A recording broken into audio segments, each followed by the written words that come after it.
Spacey, sticky, super cush. It just fits different. Experience a new high. Ultra, stay out there. Megan Hicks of I Run Far. I'm with Courtney Dauwalter. It's a couple days before the 2025 UTMB. Good evening, Courtney. Hi. Hi, how are you? Good, how are you doing? Good. I haven't seen you in a little bit. Too long. Yeah. The last time I Run Far saw you officially was at Hard Rock 2024, where you won, set a course record, you know, did the Courtney things. We need to make this more regular. I know, I feel very sad that it's been this long, but really, no, how are you? We're great, yeah. It's awesome to be back here in Chamonix. Mont Blanc is looking fabulous. Looking so good right now? Yeah, and very excited for a big adventure. Yeah, you are a three-time champion of UTMB. You're a prior course record holder. You have done all the things at this race, but it draws you back. I want to know, like, when you think of UTMB and you think of Friday and Saturday, what's the thing that's at the top of your mind about this experience? I want to make a full loop and have all of the experiences of 100 miles. I want the night section, I want the really tough miles, I want to make it hurt really bad. And I'm really excited to share it with some crew that's going to be here, some friends and family, and just make great memories together. Since you were last at this race in 2023, so much has happened.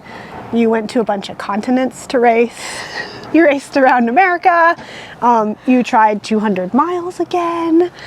You ran Lavaredo. Like, I feel like it's been a chapter and a half in, like, the Courtney Dauwalter book of running. Do you feel like it kind of a different person, or is it like, oh, things are kind of the same? Oh, a little Minnesotan squeaks out. That's for all of you guys. I love it. Oh, you can't help it. You like hang out with Minnesotans, and it just happens. It's true. Yeah, it's true. Yeah. I mean, I feel the same. I think this sport is so special because exploring new places with your feet, getting out on the trails in somewhere you've never been, not knowing what the view will be on a summit or around a corner is, it's one of my favorite parts of it. So we've definitely tried to always keep the schedule with some variety in it and see new places, try new things, try new distances. So it's all, I'm the same, but I've gathered a lot of memories for the memory bank for sure. One thing that I think is really different from your 2023 UTMB is you came here as race 3 in a pretty monumental triple of running Western States Hard Rock and UTMB all in one summer. You're fresh this time. Yeah. I definitely knew when I finished in 2023 that I needed to come back at some point in my career again to just try to write a different memory of the loop, because my loop in 2023 was really, really difficult, and there was just a lot of suffering, not very many high moments out there, and I wanted the taste in my mouth to be a little bit sweeter again. It was funny pulling up your pictures from 2023 at the finish line, because the look on your face is like, I'm so glad I'm here. I made it. Yeah, because it was really touch and go. So even until the moment I crossed the line, I wasn't sure. I think like 50 meters away, I tripped and almost just face planted, and that would have been it. Like, this is my final resting place. Thank you for this day. I had a great time. Now there's a little plaque there. Courtney Dauwalter's final resting place. I was really thankful to finish it last year, and I'm hoping to make that loop again this year, get to that finish line again, but maybe feel like I can run it a little more smoothly with a little more intention behind each step besides just hoping I stay upright. I love it. A little bit of intention. I thought one of the coolest things about the 2023 race was For Claw for Courtney, the big party that was held for you and to celebrate runners in general up at Col de la Four Claw. I mean, I hear there's going to be a party of sorts at Valersine this year, but what I'm getting at with like commenting on that is there's like the ups and downs with UTMB and a race as big and hyperbolic as this one, but like that's one of the really cool parts about it is people celebrating runners and just having a fun party out there. 100%. It was so special to get to Col de Forclaz last time in 2023, and beyond anything I could have imagined it would be. Like, I've never seen so many people cheering at a trail race, especially in a very random spot. So that was a memory I'll never forget that, and I'm really looking forward to hopefully arriving in Valersine to experience the party they're throwing there this year. I love how you temper it with, hopefully I get there. You never know. 100 miles is 100 miles, Yeah. and the things that can happen out there are impossible to predict in a lot of ways. But yeah, that will be a driving force as I zero in on Valersine, hopefully, like just thinking of the energy that will be there, and then hoping to get that springboard energy out of there from the people so that maybe that last climb can be a little better. Yeah, that's actually, I kind of like the way, like you can think of that as like, you know, like maybe after Champex or something like that, just be thinking of just get to Valersine, and then once you're at Valersine, it's like, well, you're basically rocket boosters. Yeah, exactly. Yeah.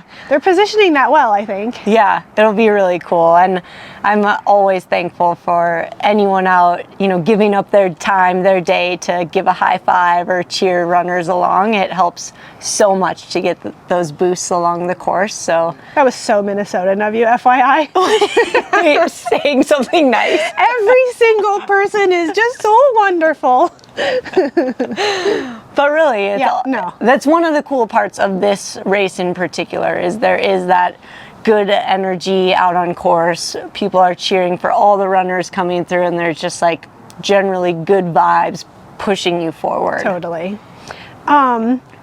Your schedule in 2025, your racing schedule, has looked a lot different. Like normally when you look at the Courtney Dauwalter results list, it's like blah. But this year, things are a little bit like more control. I don't know the right word for it. Is this with intention this year to be racing less and more intentionally?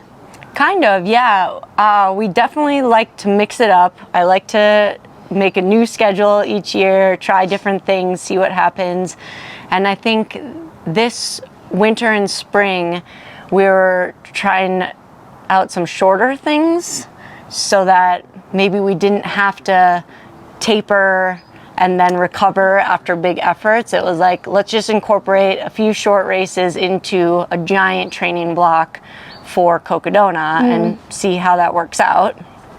I don't know if that works or not because I didn't finish Cocodona, but You ran a hell of a good 100 miles or so. yeah, though. the Cocodona 100 is an amazing course. I'm gonna try to see it again. Yeah. And then the other 100 someday. And then Lavaredo has been on our bucket list for years now, and it worked out perfectly this year to go check out this place and this course that I've heard so many great things about. So we knew we wanted to get that one in the mix as well. And have you been doing like a mix of training at home at high altitude in Colorado and then mixing that in with some more verty Alpy type stuff here in Europe? Or how has post Cocodona looked for your build? Yeah, a lot of time spent in Leadville, which is fortunate because it's beautiful and has a lot of options. But we were over in Europe for a little bit. We explored some areas outside Innsbruck, Kevin and I, and he did a race over there. So it was good to get on some Eurovert for sure. Yeah. It's a little bit different, a little more straight to the point. Yep. We don't faff around with switchbacks No. here. So yeah, I think a good mix, but a lot of time at home. Okay, cool.